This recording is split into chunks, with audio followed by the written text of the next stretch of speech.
Hello everyone. इस video में जो नाइन्थ का चैप्टर 5th है साइंस का फंडामेंटल यूनिट ऑफ लाइफ, उसके सारे इंटेक्स्ट क्वेश्चन हैं और जितने भी उसके अंदर जितने भी क्वेश्चन बुक के दिए, नॉट द एक्सरसाइज बट उसके अलावा जितने भी क्वेश्चन है वो सब हमने कवर कर दिए। सो क्वेश्चन 1 से स्टार्ट करेंगे, बिल्कुल बेसिक से।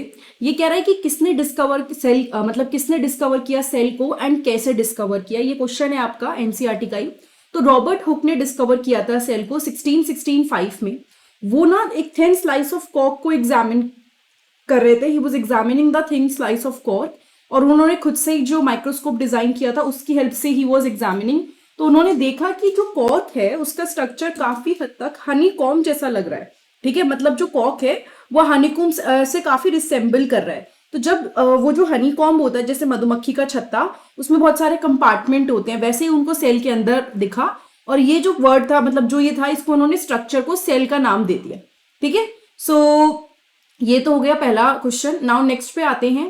क्वेश्चन 2 है, why the cell is called the structural and functional unit of life. Cell को हम लोग structural and functional unit of life क्यों बोलते हैं? देखो, पहली बात तो जितने भी लिविंग ऑर्गेनिजम्स हैं ये सारे के सारे सेल्स के बने हुए हैं। ठीक है, एक सेल अकेला, एक सिंगल सेल भी इंडिपेंडेंटली एग्जिस्ट कर सकता है और सारी एक्टिविटी कर सकता है। ठीक है, बेस्ट एग्जांपल एमेबा हो गया, सिंगल सेल ऑर्गेनिज्म जो अपनी सारी एक्टिविटी परफॉर्म करता है। So they are called the basic और फंक्शनल यूनिट ऑफ लाइफ, इसीलिए हम उनको बेसिक या फिर फंक्शनल यूनिट ऑफ लाइफ बोलते हैं। Each cell have different organelles and these organelles perform specific function. हर एक सेल के पास अलग अलग ऑर्गेनेलास होते हैं और ये जितने भी ऑर्गेनेलास हैं ये स्पेसिफिक फंक्शन परफॉर्म करते हैं। एंड दैट इज वाई जो सेल है उसको हम स्ट्रक्चरल, मेन और फंक्शनल यूनिट, जो काम करती है सेल लाइफ, मतलब जो मेन है वो हम उसको बोलते हैं। नाउ यहाँ पे आ जाते हैं पेज 61 के क्वेश्चन पे। How do substances like carbon dioxide and water move in out of the cell? In और आउट, कैसे ये चीजें सेल के आगे मतलब अंदर आती हैं या बाहर जाती हैं? जो CO2 है यानी कार्बन डाइऑक्साइड, वो डिफ्यूजन की हेल्प से मूव करती है और जो H2O है यानी वाटर है वो ऑस्मोसिस के थ्रू मूव करता है। ठीक है, CO2 move by diffusion and H2O move by osmosis. किसके थ्रू? सेल मेम्ब्रेन के through. Diffusion involve the movement of molecule from higher concentration to lower concentration across the plasma membrane। यानी diffusion में suppose किसी cell के बाहर अगर CO2 ज्यादा है और सेल के अंदर CO2 कम है तो वो बाहर से हायर कंसंट्रेशन से लोअर कंसंट्रेशन की तरफ मूव कर जाती है। और सेम चीज अगर सेल के अंदर बहुत ज्यादा है और बाहर क्या है, कम है, तो सेल के बाहर मूव कर जाएगी। Water moves in and out of the cell by osmosis. जो वाटर है वो in and out of the cell move करता है ऑस्मोसिस के through.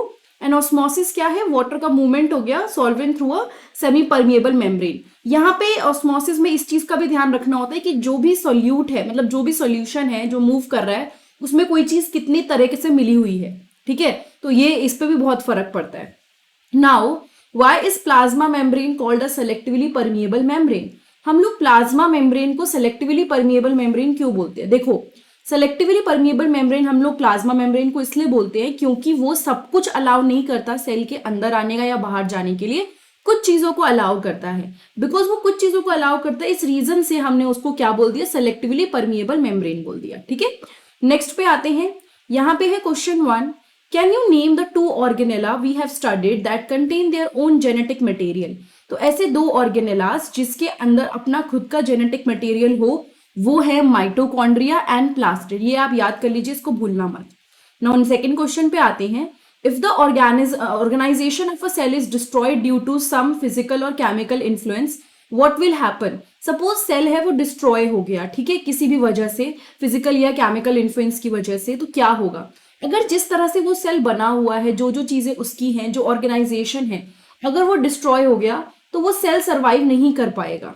Hence it will die. The cell will not be able to revive and lysosome will digest. वो अपने आप को जिंदा नहीं रख पाएगा और जो लाइसोसोम उसका होगा उसको डाइजेस्ट कर लेगा। ठीक है, क्वेश्चन 3 पे आते हैं। जो लाइसोसोम्स होते हैं उनको हम सुसाइड बैग्स क्यों बोलते हैं? Why lysosomes are called the suicide bags? ये बहुत ही इंपॉर्टेंट क्वेश्चन है, बार बार रिपीट होता है ये। लाइसोसोम्स क्या करते हैं ना, उनके अंदर बहुत ही पावरफुल एंजाइम्स होते हैं।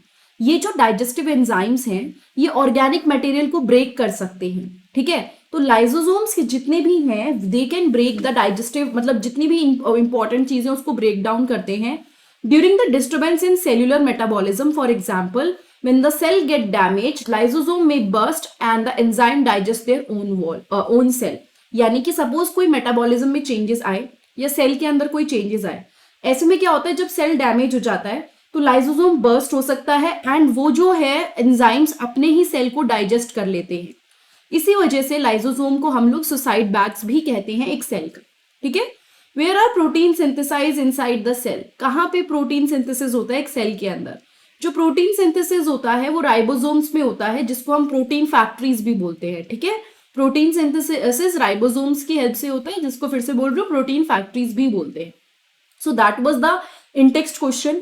एक आपका क्वेश्चन है यूकैरियोटिक और प्रोकैरियोटिक लेके, वो भी आपको बुक में मैंने जो इसकी वीडियो है मेन चैप्टर की वीडियो उसमें सॉल्व कर दिया है, आप उसको देख सकते हैं। तो ये इंटेक्स्ट क्वेश्चन हो गए। एक्सरसाइज के लिए मैं अलग वीडियो बनाऊंगी और जितने भी क्वेश्चन आपके दे रखे थे वो इसमें कवर हो चुके हैं। अगर ये वीडियो आपको अच्छी लगी हो, कुछ भी समझ में आया हो, तो लाइक कमेंट सब्सक्राइब और शेयर करना बिल्कुल मत भूलिएगा। एंड एक चीज जो जरूर करनी है आपको, वो है प्लेलिस्ट चेक करनी है, ठीक है। जो प्लेलिस्ट होती है ना वो अलग अलग क्लास के अकॉर्डिंगली, अलग अलग सब्जेक्ट के अकॉर्डिंगली होती है। तो सपोज आपको साइंस की ही और वीडियोस देखनी है 9th की, तो आप लोग उस प्लेलिस्ट पे जाके और जो चैप्टर्स मैंने कवर किए हैं वो देख सकते हैं। Thank you so much, I will see you next time in the next video.